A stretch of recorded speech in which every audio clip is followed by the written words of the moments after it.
نحمده ونصلي على رسوله الكريم أما بعد فأعوذ بالله من الشيطان الرجيم بسم الله الرحمن الرحيم اللهم صل على محمد وعلى آل محمد كما صليت على إبراهيم وعلى آل إبراهيم إنك حميد مجيد اللهم بارك على محمد وعلى آل محمد كما باركت على إبراهيم وعلى آل إبراهيم إنك حميد مجيد سبحان الله والحمد لله ولا إله إلا الله والله أكبر ولا حول ولا قوة إلا بالله العلي العظيم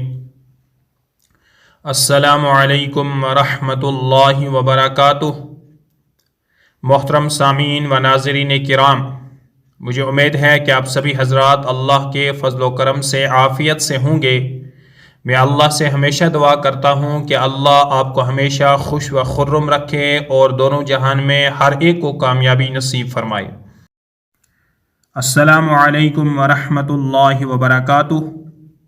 محترم ناظرین و سامعین کرام، میرے اس یوٹیوب چینل بنانے کا مقصد یہی ہے کہ اس سوشل میڈیا دور کے اندر ہم دین کے پیغامات کو ہر گھر گھر کیسے پہنچائیں۔ آپ سے گزارش ہے کہ آپ میرے اس یوٹیوب چینل جو کہ آپ کو سکرین پر دکھائی دے رہا ہے، اسلامی معلومات کا مجموعہ، اس چینل کو آپ سبسکرائب کریں، نوٹیفیکیشن کے بٹن پر بھی کلک کریں تاکہ آنے والے ویڈیوز کے پیغامات آپ کو آسانی سے موصول ہوتے رہیں۔ کمنٹ میں اپنی رائے کا اظہار بھی کریں، اس ویڈیو کو لائک بھی کریں تاکہ ہمیں حوصلہ افزائی ملتی رہے۔ محترم ناظرین و سامعین کرام، آج ہمارا موضوع ہے ریاکاری۔ ریاکاری کے بارے میں حضور علیہ الصلاۃ والسلام کے ارشادات و فرمودات آپ بغور سماعت فرمائیں۔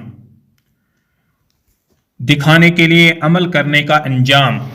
حضرت جندب رضی اللہ تعالی عنہ سے روایت ہے کہ حضور اقدس صلی اللہ علیہ وسلم نے ارشاد فرمایا کہ جو شخص لوگوں کو سنانے اور شہرت حاصل کرنے کے لیے کوئی عمل کرے گا، اللہ جل شانہ اس کا حال لوگوں کو سنائے گا، یعنی قیامت کے دن لوگوں کے سامنے اس کے عیوب لا کر اسے ذلیل و رسوا کرے گا۔ اور جو شخص لوگوں کو دکھلانے کے لیے کوئی عمل کرے گا، اللہ جل شانہ اس کو ریاکاری کی سزا دیں گے، یعنی اس کی فاسد نیت کو دنیا ہی میں لوگوں کے سامنے ظاہر کر دیں گے، جس سے وہ مخلوق کی نگاہ میں ذلیل و رسوا ہو جائے گا۔ بعض علماء نے اس کا یہ مطلب بتایا ہے کہ ریاکار کو قیامت کے دن اللہ جل شانہ عمل کا ثواب ضرور دکھلا دیں گے نہیں، یہ دیکھ کر ریاکار کو بہت بڑی حسرت ہو گئی۔ ریا کی حقیقت یہ ہے کہ آدمی اپنا واقعی کمال لوگوں کے سامنے اس نیت سے ظاہر کرے کہ اس کی شہرت ہو اور سماج میں عزت و قدر حاصل ہو جائے۔ لہٰذا اگر کوئی شخص کسی ایسے اعمال کو اپنی طرف منسوب کرتا ہے جو واقعتاً اس میں نہیں ہے، تو پھر یہ خالص جھوٹ اور منافقت ہے۔ اس سے بے حد بچنے کی ضرورت ہے۔ اللہ ہم سب کو محفوظ رکھے۔ عمل آخرت سے دنیا طلبی کا نقصان۔ حضرت جارد بن بشر العبدی رضی اللہ تعالی عنہ سے روایت ہے کہ حضور اقدس صلی اللہ علیہ وسلم نے ارشاد فرمایا کہ جس نے عمل آخرت کے ذریعے دنیا طلب کیا، اس کا چہرہ بے رونق ہو جائے گا، مرنے کے بعد اس کا ذکر مٹ جائے گا اور اس کا نام جہنم والوں میں لکھ دیا جائے گا۔ ریاکاری چھوٹا شرک ہے۔ حضرت محمود بن لبید رضی اللہ تعالی عنہ سے روایت ہے کہ حضور اقدس صلی اللہ علیہ وسلم ایک دن باہر تشریف لائے اور ارشاد فرمایا کہ لوگو پوشیدہ شرک سے بچو۔ صحابہ کرام رضی اللہ تعالی عنہم اجمعین نے دریافت کیا، یا رسول اللہ صلی اللہ علیہ وسلم، پوشیدہ شرک کیا ہے؟ آپ صلی اللہ علیہ وسلم نے فرمایا، پوشیدہ شرک یہ ہے کہ ایک شخص نماز کے لیے کھڑا ہو تو اپنی پوری نماز یا اس کے بعض ارکان کو خوب اہتمام سے بنا سنوار کر پڑھے، محض اس بنا پر کہ کوئی شخص اس کو نماز پڑھتے ہوئے دیکھ رہا ہے، بس یہی پوشیدہ شرک کا حاصل ہے۔ اس طرح نماز پڑھنے کو شرک اس لیے کہا گیا کہ نماز تو محض اللہ جل شانہ کو دکھانے اور اس کو خوش کرنے کے لیے ہونی چاہیے، اور وہ ہر حال میں آدمی کو دیکھ رہا ہے، تو نمازی کے لیے لازم تھا کہ صرف اس مولا کو دکھانے کے لیے نماز کو سنوارتا، مگر اس نے اس کے بجائے لوگوں کے لیے اپنی نماز کو سنوارا، جس کا سنگین جرم ہونا واضح ہے۔ اس لیے اس سے بچنے کی تاکید فرمائی ہے۔ اللہ ہم سب کی ریاکاری سے پوری حفاظت فرمائے۔ ریاکاروں کے لیے وعید۔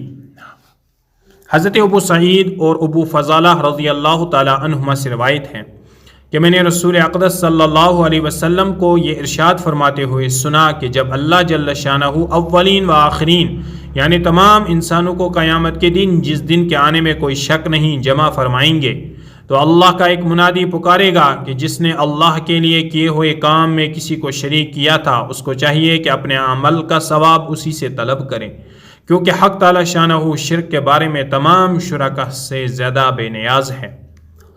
دکھاوے کی دوستی کا اعتبار نہیں۔ حضرت معاذ بن جبل رضی اللہ تعالی عنہ سے روایت ہے کہ حضور اقدس صلی اللہ علیہ وسلم نے ارشاد فرمایا کہ آخر زمانے میں ایسے لوگ پیدا ہوں گے جو ظاہر میں دوست ہوں گے مگر اندرونی طور پر دشمنی کریں گے۔ دریافت کیا گیا کہ یا رسول اللہ صلی اللہ علیہ وسلم یہ کس بنا پر ہوگا؟ آپ صلی اللہ علیہ وسلم نے ارشاد فرمایا کہ ایسا اس وجہ سے ہوگا کہ کسی کو سے کوئی لالچ ہوگی یا کسی سے کوئی خوف ہوگا۔ اسلامی تعلیم یہ ہے کہ کسی سے دوستی یا دشمنی صرف حق تعالیٰ کی خوشنودی کے لیے ہو، کسی دنیاوی غرض یا ذاتی مفاد کے لیے نہ ہو۔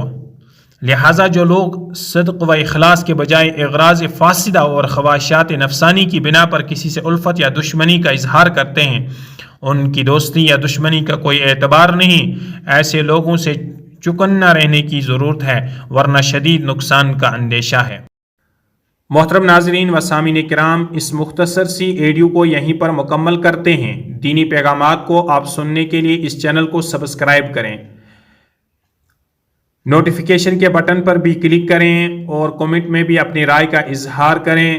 اس ایڈیو کو لائک بھی کریں۔ ایک اہم ایڈیو کا پیغام تکبر کے 2 حصے ڈسکرپشن کے لنک میں میں نے ڈال دیے ہیں، آپ کلک کر کے سماعت ضرور فرمائیں۔ دیجیے شفیق الاسلام کو اجازت۔ السلام علیکم ورحمۃ اللہ وبرکاتہ، وآخر دعوانا ان الحمد للہ رب العالمین۔